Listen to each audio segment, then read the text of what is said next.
वन्दे मातरम् सुजला सुफला मलयज शीतला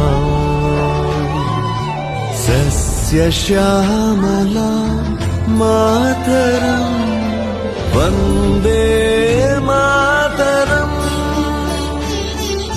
शुभ्रज्योत्स्ना पुलकितयामिनी फुल्लकुसुमिता द्रुमदलशोभिनी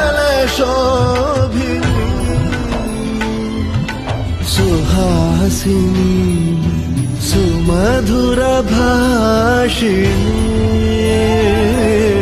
सुखदां वरदां मातरम् वन्दे मातरम्।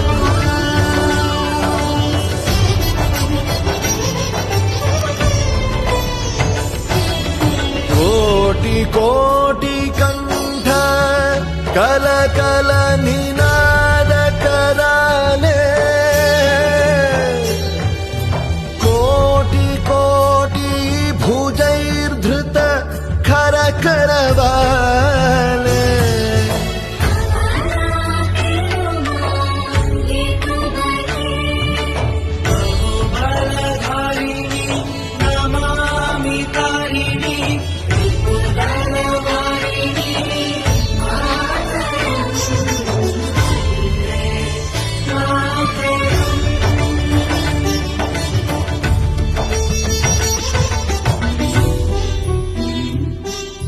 तुम्ही विद्या तुम्ही धर्म तुम्ही हृदय तुम्ही मर्म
ಮಹೋತ್ಸವದ ಅಮೃತ ಮಹೋತ್ಸವವನ್ನು ಏನು ಆಚರಣೆ ಮಾಡ್ತೀವಿ ಈ ಒಂದು ನಿಟ್ಟಿನಲ್ಲಿ ನಮ್ಮ ಎಲ್ಲ ಇಲಾಖೆಗಳ ಎಲ್ಲ ಅಧಿಕಾರಿಗಳಿಗೆ ಸಿಬ್ಬಂದಿ ವರ್ಗದವರಿಗೆ ವಿದ್ಯಾರ್ಥಿಗಳಿಗೆ ಶುಭಾಶಯವನ್ನು ಕೂಡ ತಾವೆಲ್ಲರೂ ತಾಲೂಕು ಕ್ರೀಡಾಂಗಣದಲ್ಲಿರುವ ಕಾರ್ಯಕ್ರಮದಲ್ಲಿ ಭಾಗವಹಿಸಬೇಕು.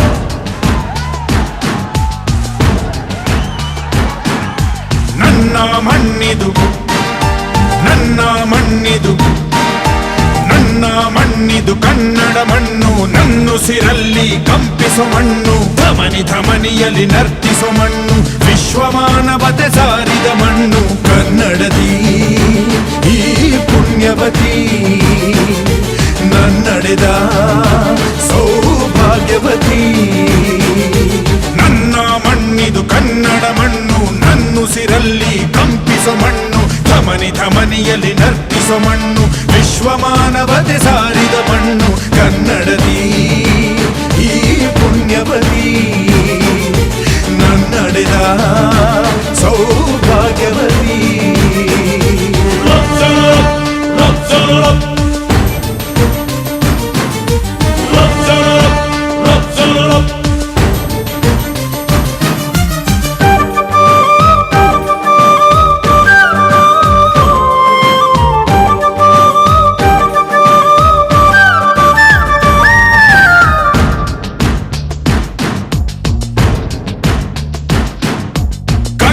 ಕವಿಗಳ ಸಾಲುಗಳು ನಿನ್ನ ಕಣ್ಣಿಗೆ ಕಾಡಿಗೆಯು ಜ್ಞಾನಪೀಠದ ಗೌರವವು ತಾಯೇ ನಿನಗೆ ಸಿಂಧೂರವು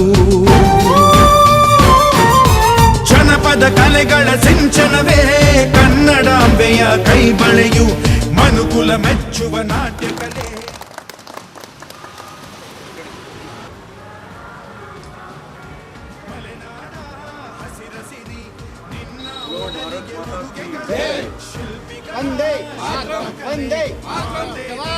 ಒಡವೆಗಳು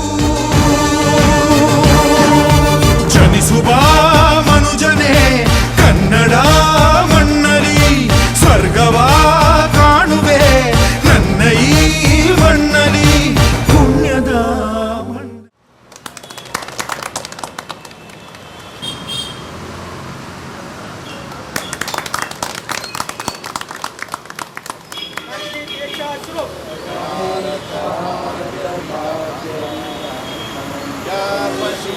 ಗುಜರಾತ ಮರಾಠ ದ್ರಾವಿಡ ಉತ್ತರ ವಂಗ ವಿಂಧ್ಯ ಹಿಮಾಚಲ ಯಮುನಾ ಗಂಗಾ ಉಜ್ಜಲ ಜಲಧಿ ತರಂಗಾ ತವ ಶುಭ ನಾಮೆ ಜಾಗೆ ತವ ಶುಭ ಆಶಿಷ ಮಾಗೆ ಗಾರೆ ತವ ಜಯ गाथा जन गण मंगलदायक जय हे भारत भाग्य विधाता जय हे जय हे जय हे जय जय जय जय हे।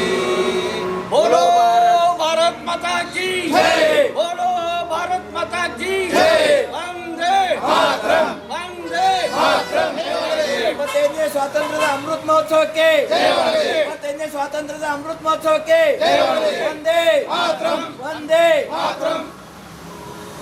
25 ವರ್ಷಗಳನ್ನು ಪೂರೈಸಿ 76ನೇ ವರ್ಷದ ಸ್ವಾತಂತ್ರ್ಯೋತ್ಸವವನ್ನು ಆಚರಿಸಿಕೊಳ್ಳುತ್ತಿರುವ ಈ ಆಜಾದಿ ಕಾ ಅಮೃತ ಮಹೋತ್ಸವದ ಸ್ವಾತಂತ್ರ್ಯೋತ್ಸವದ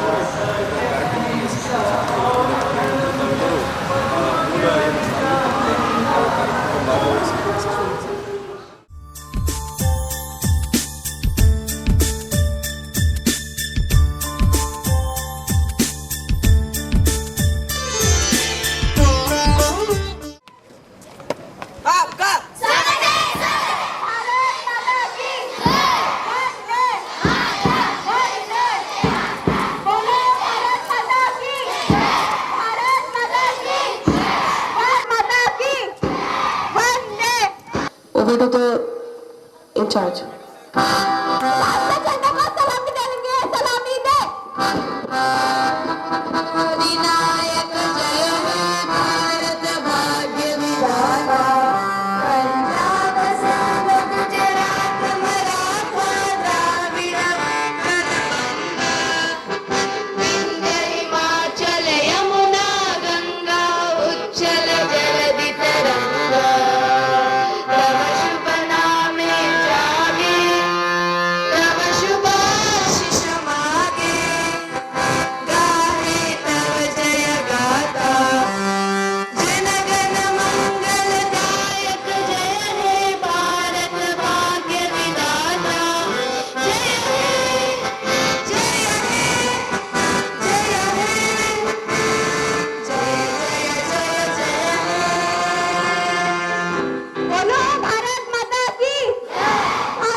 tricolor always fly high and higher and touch the sky with glory. I request our Honorable Principal Sir to welcome Sir. BMC केंद्रीय विद्यालय Chikodi, Assistant Commissioner and SDM Chikodi Shri Santosh Kamegowda sir, respected parents, dear staff members, and most loving 75th Independence Day. To have our chairman sir as the chief guest, a very dynamic personality, and whenever we have remembered him, he has appeared in front of us as a solution. To have you here today on this holy Vidyalaya Chikodi, and on my own behalf, I cannot forget their contribution towards our nation. I welcome you all, and now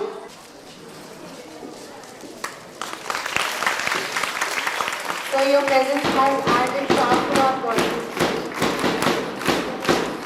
of our country. We are here enjoying this festival only because of you, sir, and people like you are serving on the borders. So congratulations, sir, and thank you so much.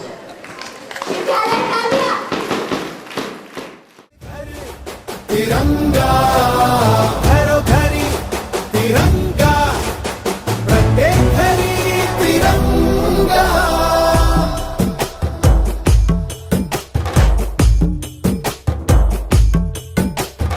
आसमान को पाना है, आसमान से आगे जाना है। नए भारत की नई कहानी अब आसमां को सुनाना है। गर्व है इस तिरंगे पर, सारे जहां को ये दिखाएंगे। अमृत काल मनाएंगे, घर घर तिरंगा लहराएंगे। घर घर तिरंगा, हर घर तिरंगा।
ವಸಂತಗಳನ್ನ ಸ್ವಾತಂತ್ರ್ಯೋತ್ಸವದಲ್ಲಿ ಪೂರೈಸಿ 76ನೇ ವರ್ಷಕ್ಕೆ ನಾವು ಕಾಲಿಡ್ತಾ ಇದೀವಿ. ಈ ಒಂದು ಆಜಾದಿ ಕಾ ಅಮೃತ್ ಮಹೋತ್ಸವ್ ಈ ಕಾರ್ಯಕ್ರಮದ ನಿಮಿತ್ತ ಇವತ್ತು ಧ್ವಜಾರೋಹಣದಲ್ಲಿ ಈಗ ಭಾಗಿಯಾಗಿರ್ತಕ್ಕಂಥ ಈ ಕೇಂದ್ರೀಯ ವಿದ್ಯಾಲಯದ ಪ್ರಿನ್ಸಿಪಾಲರೇ, ಎಲ್ಲ ಶಿಕ್ಷಕ ಮಿತ್ರರೇ, ಬೋಧಕೇತರ ಸಿಬ್ಬಂದಿಯವರೇ, ವಿದ್ಯಾರ್ಥಿನಿಯರೇ ಮತ್ತು ಪಾಲಕರೇ ಎಲ್ಲರಿಗೂ ಸ್ವಾತಂತ್ರ್ಯೋತ್ಸವದ ಅಮೃತ ಮಹೋತ್ಸವದ ವಿಶೇಷ ಶುಭಾಶಯಗಳನ್ನು ಹೇಳಲಿಕ್ಕೆ ಇಷ್ಟಪಡ್ತೀನಿ. ಸಾರ್ವಜನಿಕ ಧ್ವಜಾರೋಹಣ ಚಿಕ್ಕೋಡಿಯ ಆಡಿ ಮೈದಾನದಲ್ಲಿ ಈಗ ನೆರವೇರೋದ್ರಿಂದ ನಾನು ಅಲ್ಲಿ ತುರ್ತಾಗಿ ಹೋಗ್ಬೇಕಾಗಿದೆ. ತಮ್ಮ ಎಲ್ಲ ಕಾರ್ಯಕ್ರಮ ಯಶಸ್ವಿಯಾಗಲಿ ಅಂತ ಹೇಳ್ತಾ ಮತ್ತೊಮ್ಮೆ ತಮ್ಮೆಲ್ಲರಿಗೂ ಶುಭಾಶಯಗಳನ್ನು ಹೇಳಿ ನನಗೆ ಧ್ವಜಾರೋಹಣಕ್ಕಾಗಿ ಆಹ್ವಾನಿಸಿದ್ದಕ್ಕಾಗಿ ಪ್ರತಿಯೊಬ್ಬರಿಗೆ ನನ್ನ ವಂದನೆಗಳನ್ನು ಹೇಳಿ ನನ್ನ ಮಾತನ್ನು ಮುಗಿಸ್ತೀನಿ. ಧನ್ಯವಾದ. Thank you.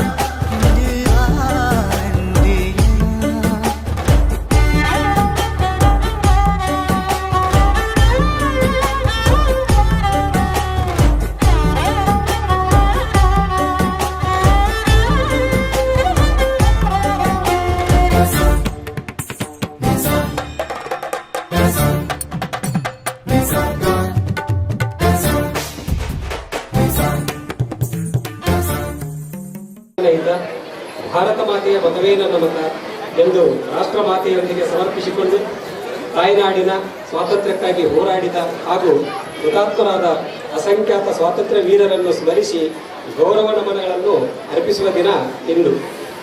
ಅಮೃತ ಸ್ವಾತಂತ್ರ್ಯ ದಿನಾಚರಣೆ ಸಮಿತಿ ಇವರಿಗೆ ಸ್ವಾತಂತ್ರ್ಯ ಅಮೃತ ಮಹೋತ್ಸವ ದಿನಾಚರಣೆ ಸಮಿತಿಯ ಪರವಾಗಿ, ಎಲ್ಲ ಸಭಾಸದರ ಪರವಾಗಿ, ತಮ್ಮೆಲ್ಲರ ಪರವಾಗಿ ಹಾಗೂ ವೈಯಕ್ತಿಕವಾಗಿ ತುಂಬು ಹೃದಯದ ಸ್ವಾಗತವನ್ನು ಕೋರುತ್ತೇನೆ. ನೆರವೇರಿಸಲಿಕ್ಕೆ ಅಣಿಯಾಗಿರತಕ್ಕಂತಹ ನಮ್ಮ ಉಪವಿಭಾಗಾಧಿಕಾರಿಯಾಗಿರ್ತಕ್ಕಂಥ ಸನ್ಮಾನ್ಯ ಸಂತೋಷ್ ಕಾಮಗೌಡ ಸರ್ ಅನ್ನು ಕೂಡ ಈ ಸಂದರ್ಭದಲ್ಲಿ ನಾನು ತುಂಬ ಹೃದಯದಿಂದ ಸ್ವಾಗತಿಸಿಕೊಂಡು ಪೂಜ್ಯ ಮಹಾತ್ಮ ಗಾಂಧೀಜಿ ಹಾಗೂ ಡಾಕ್ಟರ್ BR ಅಂಬೇಡ್ಕರ್ ಅವರ ಭಾವಚಿತ್ರಗಳಿಗೆ ಪೂಜೆ ಹಾಗೂ ಪುಷ್ಪಾರ್ಪಣೆಯ ಕಾರ್ಯಕ್ರಮ. ಮುಷ್ಟಿಯಿಂದ ಭಾರತಾಂಬೆಯನ್ನ ಬಿಡಿಸಲು ಅಹಿಂಸಾ ಮಾರ್ಗದ ಹಾಗೆ ಭವ್ಯ ಭಾರತದ ಭವಿತವನ್ನ ಬರೆದು ಇನ್ನು ಸಾವಿರಾರು ಜನ ಮಹಾಪುರುಷರು ದೇಶ ಅಷ್ಟೇ ಅಲ್ಲದೆ ಇಂದು ಸ್ವಾತಂತ್ರ್ಯಕ್ಕಾಗಿ ಹೋರಾಡಿ ಮಾಡಿದಂತಹ ಶೂರ ಸಂಗೊಳ್ಳಿ बोलो भारत माता की, बोलो महात्मा गांधी जी की, बोलो डॉक्टर BR अंबेडकर की, वंदे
ಧ್ವಜಾರೋಹಣ ನಡೆಸಿಕೊಟ್ಟಂತಹ ಎಲ್ಲರಿಗೂ ಧನ್ಯವಾದ.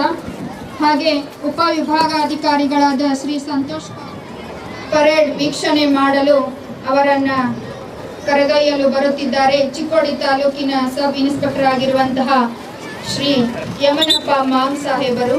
ತೆರೆದ ಜೀಪಿನಲ್ಲಿ ತುಕಡಿಗಳ ಪರಿವೀಕ್ಷಣೆ ನಡೆಯುತ್ತಿದೆ. ಎಲ್ಲ ತಂಡಗಳು ಶಿಸ್ತಿನಿಂದ ಸಜ್ಜಾಗಿ ನಿಲ್ಲಬೇಕೆಂದು ವಿನಂತಿಸುತ್ತೇನೆ. ಮಾನ್ಯ ಉಪವಿಭಾಗಾಧಿಕಾರಿಗಳಿಂದ ಇದ್ದಾರೆ. CSS high school Chikkodi 216 JD, RD high school Chikkodi 108 JD, RD high school Chikkodi, CSS high school Chikkodi 38 JW, RN girls high school Chikkodi, government high school. ಹಾಗೆ ಮಾನ್ಯ ಉಪವಿಭಾಗಾಧಿಕಾರಿಗಳು ಎಲ್ಲ ತಂಡಗಳಿಗೆ ಶುಭಾಶಯಗಳನ್ನು ತಿಳಿಸುತ್ತಾರೆ. ಆಸನಗಳ ವ್ಯವಸ್ಥೆ ಮಾಡಲಾಗಿದೆ. ಬ್ಯಾಂಡ್ನವರು ಕಾಣಿಸ್ತಾ ಇಲ್ಲ, ನೀವೇ ಮುಂದೆ ನಿಂತಿದ್ದೀರಿ.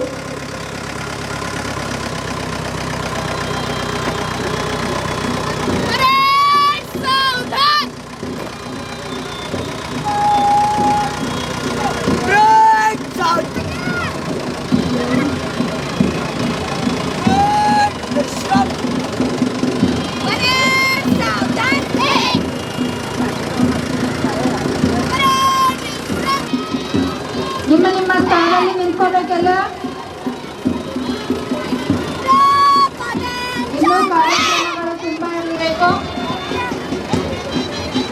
ಅಮೃತ ಮಹೋತ್ಸವಕ್ಕೆ ಶಿಸ್ತಿನಿಂದ ವರ್ತಿಸುವಂತಹ ಒಂದು ಸುಂದರ ಸಮಾರಂಭ ಇರಬೇಕು.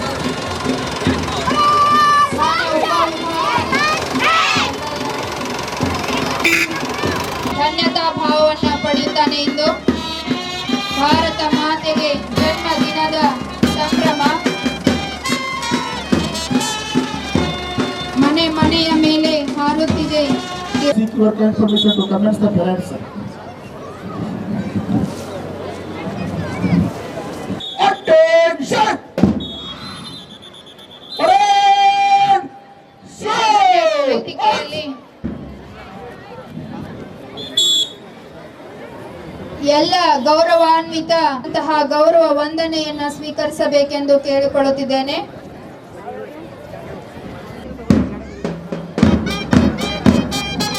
ಅವರ ಸಮವಸ್ತ್ರಗಳನ್ನು ನೋಡುತ್ತಿದ್ದರೆ ಹೃದಯ ತುಂಬಿ ಬರುತ್ತದೆ.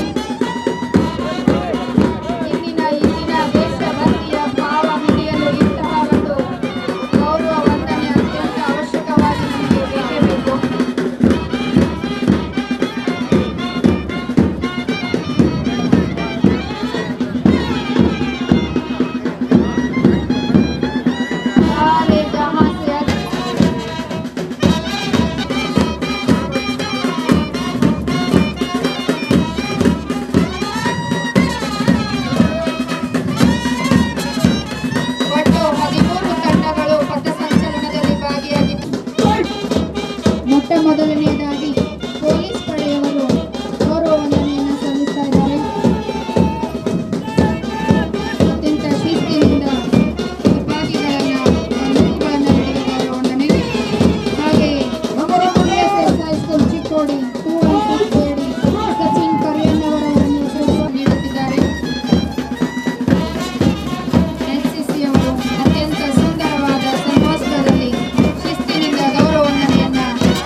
वतन वतन मेरे आबाद रहे तू,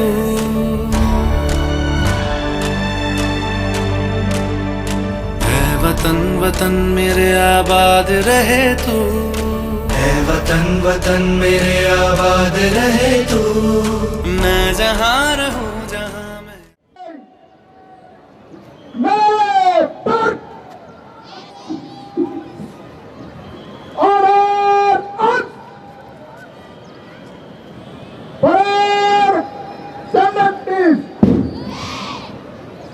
ಈಗ ಕೊಡಿ ಅಮೃತ ಮಹೋತ್ಸವದ ಸಂದೇಶವನ್ನ ನೀಡಬೇಕೆಂದು ಅಭಿಮಾನಪೂರ್ವಕವಾಗಿ ಕೇಳಿಕೊಳ್ಳುತ್ತೇನೆ. बोलो भारत माता की, बोलो भारत माता की, वंदे वंदे। ಭಾರತದ 75ನೇ ಅಮೃತ ಮಹೋತ್ಸವವನ್ನು ಆಚರಣೆ ಮಾಡಿ ಈಗ 76ನೇ ಸ್ವಾತಂತ್ರ್ಯೋತ್ಸವವನ್ನು ಆಚರಣೆ ಮಾಡುವ ಸಂದರ್ಭದಲ್ಲಿ ಇಲ್ಲಿರ್ತಕ್ಕಂಥ ಸಮಸ್ತ ಸರ್ವರಿಗೂ, ಪ್ರತಿಯೊಬ್ಬ ಭಾರತೀಯ ಪ್ರಜೆಗೂ, ಎಲ್ಲರಿಗೂ, ಮುದ್ದು ಮಕ್ಕಳಿಗೂ ಸ್ವಾತಂತ್ರ್ಯ ಅಮೃತ ಮಹೋತ್ಸವದ ಹಾರ್ದಿಕ ಶುಭಾಶಯಗಳನ್ನ ಹೇಳಲಿಕ್ಕೆ ಇಷ್ಟಪಡ್ತೀನಿ. ಈ ಒಂದು ಅಮೃತ ಮಹೋತ್ಸವದ ಗಳಿಗೆ ಇದು ಭವ್ಯ ಸಮಾರಂಭದ ಈ ಒಂದು ಗಣ ಅಧ್ಯಕ್ಷತೆಯನ್ನು ವಹಿಸಿರುವಂತಹ ಶ್ರೀಯುತ ಗಣೇಶನ ಹುಕ್ಕೇರಿ ಸರ್, ಶಾಸಕರು, ಚಿಕ್ಕೋಡಿ ಸದಲಗ ವಿಧಾನಸಭಾ ಕ್ಷೇತ್ರ ಹಾಗೂ ಈ ಒಂದು ಚಿಕ್ಕೋಡಿ ಲೋಕಸಭಾ ಕ್ಷೇತ್ರದ ಸಂಸದರಾದಂಥ ಶ್ರೀಯುತ ಅಣ್ಣಾ ಸಾಹೇಬ್ ಜೊಲ್ಲೆ ಸರ್ ಅವರೇ, ಹಾಗೂ ಈ ಇತ್ತೀಚೆಗೆ ಶಿಕ್ಷಕರ ಕ್ಷೇತ್ರದಿಂದ ಚುನಾಯಿತರಾಗಿದ್ದ ಶ್ರೀಯುತ ಪ್ರಕಾಶನ ಹುಕ್ಕೇರಿ ವಿಧಾನ ಪರಿಷತ್ ಸದಸ್ಯರು, ಹಾಗೂ ಈ ಒಂದು ಕಾರ್ಯಕ್ರಮದಲ್ಲಿ ಉಪಸ್ಥಿತರಿರ್ತಕ್ಕಂಥ ಮಾಜಿ ವಿಧಾನ ಪರಿಷತ್ ಸದಸ್ಯರು ಹಾಗೂ ಮುಖ್ಯ ಸಚೇತಕರು ವಿಧಾನ ಪರಿಷತ್ ಶ್ರೀಯುತ ಮಹಾಂತೇಶನ ಕವಟಿಮಠ್ ಸರ್ ಅವರೇ, ಹಾಗೂ ಪುರಸಭೆಯ ಅಧ್ಯಕ್ಷರಾದಂಥ ಶ್ರೀಯುತ ಪ್ರವೀಣ್ ಕಾಂಬ್ಳೆ ಅವರೇ, ಹಾಗೂ ಪುರಸಭೆಯ ಉಪಾಧ್ಯಕ್ಷರಾದಂಥ ಶ್ರೀಯುತ ಸಂಜಯ್ ಕಾಂಬ್ಳೆ ಅವರೇ, ಹಾಗೂ ತಹಸೀಲ್ದಾರ್ ಚಿಕ್ಕೋಡಿ ಹಾಗೂ ಅಧ್ಯಕ್ಷರು ರಾಷ್ಟ್ರೀಯ ಹಬ್ಬಗಳ ದಿನಾಚರಣೆ, ಹಾಗೂ ವಿಶೇಷವಾಗಿ ನಮ್ಮ ಡಿವೈಎಸ್ಪಿ ಅವರೇ, ಡಿಡಿಪಿ ಅವರೇ, ಎಲ್ಲ ಎಕ್ಸಿಕ್ಯೂಟಿವ್ ಇಂಜಿನಿಯರ್ ಅವರೇ, ಹಾಗೂ ಎಕ್ಸಿಕ್ಯೂಟಿವ್ ಆಫೀಸರ್ ತಾಲೂಕ್ ಪಂಚಾಯತ್ ಅವರೇ, ಎಲ್ಲ ಜಿಲ್ಲಾ ಮಟ್ಟದ ಅಧಿಕಾರಿಗಳೇ, ತಾಲೂಕು ಮಟ್ಟದ ಅಧಿಕಾರಿಗಳೇ, ಎಲ್ಲ ಅಧಿಕಾರಿ ವರ್ಗದವರೇ, ಸಿಬ್ಬಂದಿಗಳೇ, ಹಾಗೂ ವೇದಿಕೆಯ ಮೇಲೆ ಆಸೀರ್ತಕ್ಕಂಥ ಎಲ್ಲ ಸೈನಿಕರೇ, ಹಾಗೂ ವಿವಿಧ ಸೇವೆಗಳನ್ನು ಸಲ್ಲಿಸಿರ್ತಕ್ಕಂಥ ಮಾಜಿ ಅಧಿಕಾರಿಗಳೇ, ಹಾಗೂ ಎಲ್ಲ ಸಾರ್ವಜನಿಕ ಬಂಧುಗಳೇ, ಇವತ್ತು ಬಹುಶಃ ಸ್ವಾತಂತ್ರ್ಯ ಅನ್ನೋದು ಒಂದು ಹಬ್ಬ. ಈ ಹಬ್ಬದ ಆಚರಣೆಯಲ್ಲಿ ತಾವೆಲ್ಲ ಭಾಗಿಯಾಗಿದ್ದು, ನಾವೆಲ್ಲ ಇದರಲ್ಲಿ ಭಾಗಿಯಾಗಿರುವುದು ನಮಗೆ ಅತ್ಯಂತ ಸಡಗರದ ವಿಷಯ ಅಂತ ಹೇಳಲಿಕ್ಕೆ ಇಷ್ಟಪಡ್ತೀನಿ. ಅದರಲ್ಲೂ ವಿಶೇಷವಾಗಿ 75 ವರ್ಷಗಳನ್ನ ಪೂರೈಸಿದಂತಹ ಈ ಸಂದರ್ಭದಲ್ಲಿ 75 ವರ್ಷಗಳ ಈ ಒಂದು ಅಮೃತ ಮಹೋತ್ಸವ ಇದೆಯಲ್ಲ, ಇದೊಂದು ಅಮೃತ ಗಳಿಗೆ. ಈ ಅಮೃತ ಗಳಿಗೆಗೆ ಸಾಕ್ಷೀಭೂತರಾಗಿರಲಿಕ್ಕೆ ನಮಗೆಲ್ಲ ಅವಕಾಶ ಸಿಕ್ಕಿರೋದೇ ನಮ್ಮೆಲ್ಲರ ಸೌಭಾಗ್ಯ ಅಂತ ನಾನು ಹೇಳಲಿಕ್ಕೆ ಇಷ್ಟಪಡ್ತೀನಿ. ಸನ್ಮಾನ್ಯ ನರೇಂದ್ರ ಮೋದಿ ಅವರು ಭಾರತದ ಪ್ರಧಾನಮಂತ್ರಿಗಳು ಈ ಒಂದು 75ನೇ ಸ್ವಾತಂತ್ರ್ಯೋತ್ಸವದ ಅಮೃತ ಮಹೋತ್ಸವನ ಆಜಾದಿ ಕಾ ಅಮೃತ ಮಹೋತ್ಸವ ಎಂದು ಅತ್ಯಂತ ಇಡೀ ದೇಶಾದ್ಯಂತ ವಿಜೃಂಭಣೆಯನ್ನ ಆಚರಿಸುವ ಸಲುವಾಗಿ ಕರೆಯನ್ನ ಕೊಟ್ಟಿದ್ರು. ಅದಕ್ಕಾಗಿ ತಮಗೆಲ್ಲ ತಿಳಿದಿರುವಂತೆ ನಾವು ದಿನಾಂಕ 13 ಆಗಸ್ಟ್ 2022ರಿಂದ 15 ಆಗಸ್ಟ್ 2022ರವರೆಗೆ ಹರ್ ಘರ್ ತಿರಂಗ, ಮನೆ ಮನೆಗೂ ತ್ರಿವರ್ಣ ಧ್ವಜ ಅಂತಕ್ಕಂಥ ಕಾರ್ಯಕ್ರಮವನ್ನ ಹಮ್ಮಿಕೊಂಡಿದ್ವಿ. ಅದರಲ್ಲಿ ಅಭೂತಪೂರ್ವವಾದಂತಹ ಯಶಸ್ವಿಯನ್ನ ಕಂಡದ್ದನ್ನ ನಾವು ನೋಡ್ತಾ ಇದ್ವಿ. ಇದರ ಮೂಲಕ ನಮಗೆ ರಾಷ್ಟ್ರಾಭಿಮಾನ, ದೇಶಾಭಿಮಾನ, ನಮ್ಮಲ್ಲಿ ಎಷ್ಟು ನಾವೆಲ್ಲ ಒಂದು ಅಂತಕ್ಕಂಥ ಮಾತನ್ನ ಅದು ಸಾಬೀತುಪಡಿಸಲಿಕ್ಕೆ ಇದು ನಮಗೆ ಒಂದು ಒಳ್ಳೆಯ ವೇದಿಕೆ ಆಗಿತ್ತು ಅಂತಕ್ಕಂಥ ಮಾತನ್ನ ಎಷ್ಟು ಜನ ಸೇರ್ತಾರೆ ಅನ್ನೋದು ಬಹಳ ಒಂದು ಇದರಲ್ಲೇನೆ ನಾವು ಆಚರಣೆ ಮಾಡಿದ್ವಿ. ಆದ್ರೆ ಅದಕ್ಕೆ ಬಂದಂತಹ ಬೆಂಬಲ ಪಕ್ಷಾತೀತವಾಗಿ ಎಲ್ಲರೂ ಭಾಗವಹಿಸಿ, ಅದರಲ್ಲಿ ವಿದ್ಯಾರ್ಥಿಗಳು, ಸಾರ್ವಜನಿಕರು ಭಾಗವಹಿಸಿ ತಿರಂಗ ಯಾತ್ರೆಯನ್ನ ಮತ್ತು ಹರ್ ಘರ್ ತಿರಂಗ ಕಾರ್ಯಕ್ರಮವನ್ನು ಯಶಸ್ವಿಗೊಳಿಸುವ ಮೂಲಕ ಈ ವರ್ಷದ ವಿಶೇಷವಾದ ಅಮೃತ ಮಹೋತ್ಸವವನ್ನ ಒಂದು ದೇಶಾಭಿಮಾನವನ್ನೇ ಮೆರಿಲಿಕ್ಕೆ, ರಾಷ್ಟ್ರಾಭಿಮಾನವನ್ನೇ ಬೆರಲಿಕ್ಕೆ, ನಾವೆಲ್ಲರೂ ಒಂದು ಅಂತ ಮತ್ತೆ ಹೇಳಲಿಕ್ಕೆ ನಾವೆಲ್ಲರೂ ಅದಕ್ಕೆ ಸಾಕ್ಷೀಭೂತರಾಗಿದ್ದೀವಿ ಅನ್ನೋದು ನಮ್ಮ ಒಂದು ಹೆಮ್ಮೆ ಅಂತ ಅನ್ಸುತ್ತೆ. ಈ ಒಂದು ಸ್ವಾತಂತ್ರ್ಯ ಮಹೋತ್ಸವದ ಸಂದೇಶದಲ್ಲಿ ಮುಖ್ಯವಾಗಿ ನಾವು ಸ್ಮರಣಿಕೆಯನ್ನು ಮಾಡಬೇಕು. ಬ್ರಿಟಿಷರ ದಾಸ್ಯದಿಂದ ಮುಕ್ತ ಮಾಡಿದಂತಹ ದೇಶದ ಸ್ವಾತಂತ್ರ್ಯ ಹೋರಾಟಗಾರರನ್ನ ನಾವು ಈ ಹಂತದಲ್ಲಿ ನಾವು ಅವರನ್ನು ನೆನೆಯಬೇಕು. ಅವರ ತ್ಯಾಗ ಬಲಿದಾನ ನಮಗೆ ಸ್ಫೂರ್ತಿಯಾಗಬೇಕು. ಅದನ್ನ ನಾವು ಮುಂದುವರಿಸಿಕೊಂಡು ದೇಶ ಪ್ರೇಮದ ಹೆಜ್ಜೆಯನ್ನ ಹಾಕಬೇಕಂತಕ್ಕಂಥ ಮಾತನ್ನ ನಾನು ಈ ಸಂದರ್ಭದಲ್ಲಿ ಹೇಳಲಿಕ್ಕೆ ಇಷ್ಟಪಡ್ತೀನಿ. ಈ ಸ್ವಾತಂತ್ರ್ಯದ ಕಿಚ್ಚು ಬಹಳ ಮುಖ್ಯವಾಗಿ, ವಿಶೇಷವಾಗಿ ಸ್ವಾತಂತ್ರ್ಯ ಪ್ರೇಮಿಗಳನ್ನ ಅಥವಾ ಸ್ವಾತಂತ್ರ್ಯ ಹೋರಾಟಗಾರನ ನೆನೆಯುವ ಮುಂಚೆ ನಮ್ಮ ಬೆಳಗಾವಿ ಜಿಲ್ಲೆಯಲ್ಲಿಯೇ ಆ ಒಂದು ಸ್ವಾತಂತ್ರ್ಯದ ಕಿಚ್ಚು ಬೇರೆ ಎಲ್ಲ ಇಡೀ ರಾಷ್ಟ್ರಾದ್ಯಂತ ಹರಡುವಕ್ಕಿಂತ ಮುಂಚೆನೆ ಬ್ರಿಟಿಷರ ವಿರುದ್ಧ ಹೋರಾಡಿದಂತಹ ನಾವೆಲ್ಲರೂ ಕಿತ್ತೂರು ರಾಣಿ ಚೆನ್ನಮ್ಮರವನ್ನ ಮರೆಯಲಿಕ್ಕೆ ಸಾಧ್ಯವೇ ಇಲ್ಲ. ಆ ಸ್ವಾತಂತ್ರ್ಯದ ಕಿಚ್ಚು ಹಚ್ಚಿದವರು ಅವರೇ. ಅದೇ ರೀತಿ ಸಂಗೊಳ್ಳಿ ರಾಯಣ್ಣ, ನೋಡ್ರಿ ಎಂತಹ ಆಶ್ಚರ್ಯಕರ ಸಂಗತಿ ಅಂದ್ರೆ ಆಗಸ್ಟ್ 15ರಂದು ಸಂಗೊಳ್ಳಿ ರಾಯಣ್ಣ ಜನನ ಆಗ್ತಾರೆ, ಜನವರಿ 26ರಂದು ಅವರು ಹುತಾತ್ಮರಾಗ್ತಾರೆ. ಅಂತಹ ಒಂದು ದೈವ ಭಕ್ತಿ, ದೇಶಭಕ್ತಿ ಇರ್ತಕ್ಕಂಥ, ರಾಷ್ಟ್ರಾಭಿಮಾನವನ್ನು ಹೊಂದಿರತಕ್ಕಂಥ ವ್ಯಕ್ತಿಗಳು ಬೆಳಗಾವಿ ಜಿಲ್ಲೆಯವರು ಅಂತ ಹೇಳಲಿಕ್ಕೆ ನಾನು ಬಹಳಷ್ಟು ಹೆಮ್ಮೆ ಪಡ್ತೀನಿ. ಈ ಸಂದರ್ಭದಲ್ಲಿ ನಾವು ವಿಶೇಷವಾಗಿ ಸ್ವಾತಂತ್ರ್ಯ ಮಹೋತ್ಸವದ ಅಮೃತ ಗಳಿಗೆಯಲ್ಲಿ ಸ್ವಾತಂತ್ರ್ಯಕ್ಕಾಗಿ ಹೋರಾಡಿದಂತಹ ಮಹಾತ್ಮ ಗಾಂಧೀಜಿಯವರನ್ನ ನೆನೆದಿರಲಿಕ್ಕೆ ಸಾಧ್ಯವಿಲ್ಲ. ಅವರ ಅಹಿಂಸಾ ತತ್ವ, ಅವರ ಸತ್ಯ ಬೋಧನೆ, ಅವರ ಆ ಒಂದು ಎಡೆಬಿಡದೆ ಇಡೀ ದೇಶಕ್ಕೆ ಸ್ವಾತಂತ್ರ್ಯವನ್ನ ಅಹಿಂಸಾ ಮಾರ್ಗದಲ್ಲಿಯೇ ತಂದೆ ಕೊಡ್ತೇನೋ ಅಂತಕ್ಕಂಥ ಒಂದು ಛಲದಿಂದ ಇವತ್ತು ದೇಶ ಸ್ವಾತಂತ್ರ್ಯವಾಗಿರೋದನ್ನ ನಾವು ಯಾರು ಮರೆಯುವಂಗಿಲ್ಲ. ಸುಭಾಷ್ ಚಂದ್ರ ಬೋಸ್, ನನಗೆ ನೀವು ರಕ್ತ ಕೊಡಿ, ನಾನು ನಿಮಗೆ ದೇಶ ಸ್ವಾತಂತ್ರ್ಯವನ್ನು ಕೊಡುತ್ತೇನೆ ಅಂತಕ್ಕಂಥ ಮಾತನ್ನ ಹೇಳಿದರು. ಅವರ ಒಂದು ದೇಶಾಭಿಮಾನ, ಅವರ ರಾಷ್ಟ್ರಾಭಿಮಾನದಿಂದನೇ ಇವತ್ತು ಸ್ವಾತಂತ್ರ್ಯಕ್ಕೆ ಇವರೆಲ್ಲರ ಕೊಡುಗೆಯನ್ನು ನಾವು ಸ್ಮರಿಸಲೇಬೇಕು. ಸರ್ದಾರ್ ವಲ್ಲಭಾಯಿ ಪಟೇಲ್ ಅವರನ್ನು ನಾವು ಭಾರತದ ಉಕ್ಕಿನ ಮನುಷ್ಯ ಅಂತ ಕರಿತೀವಿ. ಒಂದು ಸಂದರ್ಭದಲ್ಲಿ ಭಾರತ ಸ್ವಾತಂತ್ರ್ಯವಾದಾಗ 1947 ಆಗಸ್ಟ್ 15ರಂದು ಸ್ವಾತಂತ್ರ್ಯ ಸಿಕ್ಕಾಗ ನಮ್ಮ ಇಡೀ ದೇಶ 500ಕ್ಕೂ ಹೆಚ್ಚು ಸಣ್ಣ ಪುಟ್ಟ ಸಂಸ್ಥಾನಗಳಾಗಿ ಬೇರೆ ಬೇರೆ ಒಂದು ಆಡಳಿತದಲ್ಲಿದ್ದು ಅದನ್ನೆಲ್ಲ ಒಗ್ಗೂಡಿಸಿ ನಾವೆಲ್ಲ ಭಾರತೀಯರು ಅವನ್ನೆಲ್ಲ ಒಂದೇ ವೇದಿಕೆಗೆ ತರಬೇಕಂತಹ ಒಂದು ಛಲದಿಂದ ಹೋರಾಡಿ ಅದನ್ನ ಯಶಸ್ವಿಗೊಳಿಸಿದವರು ಸರ್ದಾರ್ ವಲ್ಲಭಾಯಿ ಪಟೇಲ್. ಈ ಸಂದರ್ಭದಲ್ಲಿ ಡಾಕ್ಟರ್ BR ಅಂಬೇಡ್ಕರ್ ಅವರ ಕೊಡುಗೆ, ಸಂವಿಧಾನ ಶಿಲ್ಪಿ, ಏನು ಅಸ್ಪೃಶ್ಯತೆಯನ್ನ ಹೋಗಲಾಡಿಸಿಕೆ ಛಲ ತೊಟ್ಟು ಅದನ್ನ ಸಂವಿಧಾನದಲ್ಲಿ ಅಳವಡಿಸುವ ಮೂಲಕ ಅಸಮಾನತೆಯನ್ನ ಹೋಗಲಾಡಿಸಲಿಕ್ಕೆ ನಮಗೆಲ್ಲರೂ ಭದ್ರ ಬುನಾದಿಯನ್ನ ಹಾಕಿಕೊಟ್ಟಂತಹ ಡಾಕ್ಟರ್ BR ಅಂಬೇಡ್ಕರ್ ಅವರನ್ನ ಈ ಸಂದರ್ಭದಲ್ಲಿ ನಾವು ನೆನೆಯಬೇಕಾಗತ್ತೆ. ಇತಿಹಾಸವನ್ನ ಮರೆತವರು ಇತಿಹಾಸವನ್ನು ಸೃಷ್ಟಿಸಲಿಕ್ಕೆ ಸಾಧ್ಯವಿಲ್ಲ ಮತ್ತು ಭವಿಷ್ಯವನ್ನು ಅವರಿಗೆ ಬರೀಲಿಕ್ಕೆ ಸಾಧ್ಯ ಇಲ್ಲಕ್ಕಂತ ಮಾತನ್ನ ಹೇಳಿ ದೇಶ ಪ್ರೇಮ ಉಪಯೋಗಿಸಿದಂತ ಡಾಕ್ಟರ್ BR ಅಂಬೇಡ್ಕರ್ ಆಗಿರಬಹುದು. 23ನೇ ವಯಸ್ಸಿನಲ್ಲಿ ದೇಶಾಭಿಮಾನವನ್ನು ಬೆಳೆದು ಅಪ್ರತಿಮ ಧೈರ್ಯಶಾಲಿಯಾಗಿ ಬ್ರಿಟಿಷರ ವಿರುದ್ಧ ತೊಡಗಿದಂತಹ ಭಗತ್ ಸಿಂಗ್ ಆಗಿರಬಹುದು. ಯುವಕರ ಪಡೆಯನ್ನ ಕಟ್ಟಿ ನಾನು ಬ್ರಿಟಿಷರ ದಾಸ್ಯಕ್ಕೆ ಒಳಗಾಗುವುದಿಲ್ಲ, ಅವರ ಬಂಧನಕ್ಕೆ ನಾನು ಒಳಗಾಗುವುದಿಲ್ಲ, ಏನೇ ಇದ್ರು ಸ್ವಾತಂತ್ರ್ಯಕ್ಕಾಗಿ ಆಜಾದಿಗಾಗಿ ನಾನು ಹೋರಾಡ್ತೀನಿ ಅಂತೇಳಿ ಅವರ ಹೆಸರಲ್ಲೇನೆ ಆಜಾದಿ, ಚಂದ್ರಶೇಖರ್ ಆಜಾದ್ ಆಗಿರ್ಬೋದು ಅಥವಾ ಕ್ರಾಂತಿಕಾರಿ ವೀರ ಸಾವರ್ಕರ್ ಆಗಿರ್ಬೋದು. ಸ್ವಾತಂತ್ರ್ಯಕ್ಕಾಗಿ ಕ್ರಾಂತಿಕಾರದ ವಿವಿಧ ಮಾರ್ಗಗಳ ಮೂಲಕ ಇಡೀ ಸ್ವಾತಂತ್ರ್ಯವನ್ನು ಹೇಗೆ ಪಡೆಯಬೇಕು ಅಂತೇಳಿ ಯುವಕರಿಗೆ ಸ್ಫೂರ್ತಿದಾಯಕ ವಿವಿಧ ಪುಸ್ತಕಗಳನ್ನ ಪ್ರಕಟಿಸುವ ಮೂಲಕ ಕ್ರಾಂತಿಯನ್ನ ಅತ್ಯಂತ ಸಕ್ರಿಯವಾಗಿ ಪಾಲ್ಗೊಂಡಂತ ಮತ್ತು ಈ ಭಾರತ ದೇಶಗಳಂತ ಅತ್ಯಂತ ಸರಳ ಪ್ರಧಾನಮಂತ್ರಿ ಹೌದು, 2ನೇ ಪ್ರಧಾನಮಂತ್ರಿ ಹೌದು ಅವರಂತ ಶ್ರೀಯುತ ಲಾಲ್ ಬಹದ್ದೂರ್ ಶಾಸ್ತ್ರಿ ಅವರ ಕೊಡುಗೆಯನ್ನಾಗಲಿ ಮತ್ತು ಮುಂಚೂಣಿ ನಾಯಕರಾಗಿ ಭಾಗವಹಿಸಿದಂತಹ ಶ್ರೀಯುತ ಮೌಲಾನ್ ಅಬ್ದುಲ್ ಕಲಾಂ ಆಜಾದ್ ಅವರಾಗಲಿ, ಕನ್ನಡಿಗರು ಇದ್ದಾರೆ, ಭಾರತೀಯರು ಇದ್ದಾರೆ, ಎಲ್ಲರ ಕೊಡುಗೆಯನ್ನ ಅದರಿಂದನೇ ನಾವು ಇವತ್ತು ಸ್ವಾತಂತ್ರ್ಯವನ್ನ ಪಡೆದಿದ್ದೀವಿ ಅಂತ ಹೇಳಲಿಕ್ಕೆ ನನಗೆ ಬಹಳ ಹೆಮ್ಮೆ ಅನಿಸುತ್ತೆ. ಗುಂಡಿನ ದಾಳಿಯನ್ನ ಮಾಡ್ಲಿಕ್ಕೆ ಇಷ್ಟಪಡ್ತಾರೆ, ಗುಂಡಿನ ದಾಳಿಗೆ ಆದೇಶವನ್ನ ಮಾಡ್ತಾರೆ. ಸುಮ್ಮನೆ ಒಂದ್ಸರಿ ಇಮ್ಯಾಜಿನ್ ಮಾಡಿ, ನಾವೆಲ್ಲ ಇವತ್ತು 75ನೇ ವರ್ಷದ ಸ್ವಾತಂತ್ರ್ಯದ ದಿನಾಚರಣೆ ಸಂದರ್ಭದಲ್ಲಿ ಇಷ್ಟು ಜನ ನಾವಿಲ್ಲಿ ಭಾಗಿಯಾಗಿದ್ದೀವಿ. ಈ RD ಕ್ಯಾಂಪಸ್ಗೆ ಯಾರೋ ಒಬ್ಬ ಬ್ರಿಟಿಷ್ ವ್ಯಕ್ತಿ ಬಂದು ಇವ್ರ ಮೇಲೆಲ್ಲ ಗುಂಡು ಹಾರಿಸಿದೆ ಅಂದಾಗ ಹೇಗಿರ್ಬೇಕು ಪರಿಸ್ಥಿತಿ? ಅಂತಹ ಹತ್ಯಾಕಾಂಡವನ್ನ ಎದುರಿಸಿದವರು ಕರ್ನಾಟಕದಲ್ಲಿನೇ ದಕ್ಷಿಣ ಭಾರತದ ನಿರಾಶ್ರಿತ ಏನಂದ್ರೆ ಅದನ್ನ ನಾವು ದಕ್ಷಿಣ ಭಾರತದ ಜಲಿಯನ್ ವಾಲಾಬಾಗ್ ಅಂತ ಕರಿತೀವಿ. ಅಲ್ಲಿ ಧ್ವಜ ಸತ್ಯಾಗ್ರಹನ ಮಾಡ್ತಾರೆ. ನೋಡಿ, ನಾವೆಲ್ಲ ಇವತ್ತು ತಿರಂಗ ಯಾತ್ರೆಯನ್ನ ಮಾಡಿದೀವಿ, ನಾವು ಹರ್ ಘರ್ ತಿರಂಗ ಅಂತ ಮಾಡಿದ್ವಿ, ಪ್ರತಿ ಮನೆಗೆ ತ್ರಿವರ್ಣ ಧ್ವಜವನ್ನ ಹಾರಿಸಿದ್ವಿ. ನಾವು ಅತ್ಯಂತ ಸ್ವಾತಂತ್ರ್ಯದಿಂದ ಭಾರತ ಮಾತಾ ಕಿ ಜೈ ಅಂತೀವಿ, ಒಂದೇ ಮಾತನ್ನು ಹೇಳ್ತೀವಿ. ಧ್ವಜವನ್ನ ನಾವು ಹಿಡಿದು ಅತ್ಯಂತ ಹೆಮ್ಮೆಯಿಂದ ತಾವೆಲ್ಲ ಇದರಲ್ಲಿ ಭಾಗವಹಿಸಿದ್ರಿ.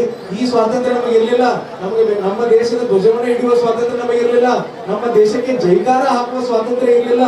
ಅಂತಹ ಪರಿಸ್ಥಿತಿಯಿಂದ ಹೊರಗೆ ಬಂದು ಇವತ್ತು ನಾವು ಇಷ್ಟೊಂದು ಸ್ವಾತಂತ್ರ್ಯವಾಗಿ ಮುಕ್ತವಾಗಿ ನಾವು ಇಲ್ಲಿ ಈ ದೇಶದ ಅಭಿಮಾನದ ಕಾರ್ಯಕ್ರಮದಲ್ಲಿ ಭಾಗವಹಿಸಿದ್ದೇವೆ ಅಂದ್ರೆ ಇದರ ಕೊಡುಗೆ ಆ ಸ್ವಾತಂತ್ರ್ಯ ಹೋರಾಟಗಾರರು. ಅವರನ್ನು ನಾವು ಈ ಸಂದರ್ಭದಲ್ಲಿ ಅವರನ್ನ ಬರೀಲಿಕ್ಕೆ ಸಾಧ್ಯ ಇಲ್ಲ ಅಂತ ನಾವು ಹೇಳಬೇಕು.